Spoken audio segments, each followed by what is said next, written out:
Thank you. Moderna asking the FDA to authorize second COVID-19 booster shots for everyone 18 and older. The request comes as Americans continue to unmask. In the meantime, European countries and China starting to see record high COVID cases as a new subvariant spreads. Over the last few weeks, Georgia's COVID numbers have dropped, but in the last 24 hours, we still saw 941 new cases, 56 additional deaths from the virus alone.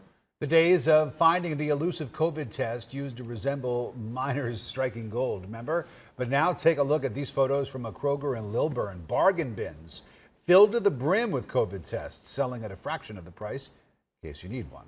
But the clock is ticking. It is deadline time for free COVID testing and vaccinations because the money has run out. So the question is, what does it mean for all of us? CBS 46's Jamie Kennedy got answers directly from White House officials and introduces you to the Georgia family who says they're watching the surge overseas and hope that we are too.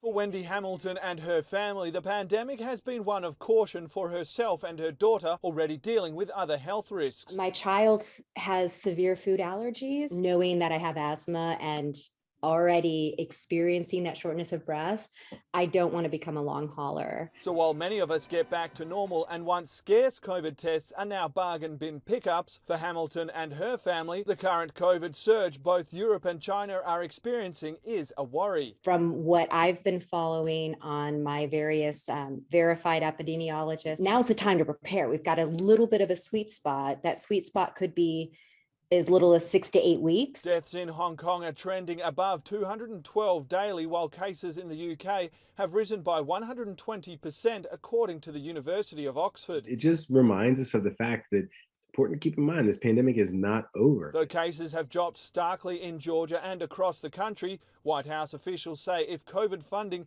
isn't soon approved by Congress and a rise in cases happens, anyone needing a free test or vaccination may be in for a shock. The uninsured fund from the U.S. Department of Health and Human Services is going to run out imminently in the next weeks. So it will be out of money for tests and treatments for uninsured individuals by this coming Tuesday. It will be out of money for vaccines by the first Tuesday in April. Luckily for us here in the US, there are some key differences between us and the other countries seeing a surge. The elderly population here is more vaccinated than the elderly population in China. And because so many of us got the Omicron variant, our immune systems are just that little bit better. In Atlanta, Jamie Kennedy, CBS 46 News.